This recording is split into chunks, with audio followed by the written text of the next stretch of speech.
Hey Al, Shane, Everetics, some questions for you. Are you working late nights? Are you working early in the morning? What about the weekend? How's that going?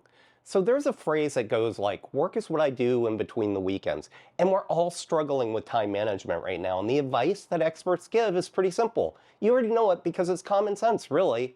Block out some time, spend the time doing your work. But how's that working out? Is it actually happening? Usually something comes up, like your boss calls or there's a customer escalation. So what do? What happens? If you're like most people, that time gets devoted to that immediate situation. In other words, you apply reactive management instead of using that time for quote unquote doing your job like you had planned. But when we let ourselves slip, what happens? That's when we end up having to work on the nights, the mornings, or the weekends. Now, I'm not judging. I am plenty guilty of this myself, but we have to ask ourselves this. When we do slip up and when we don't hold ourselves accountable, who are the ones that ends up suffering?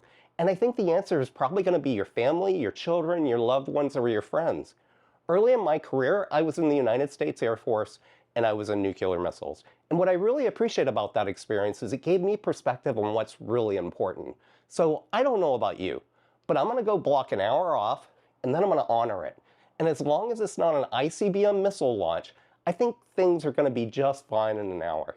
Everybody take care. Shane.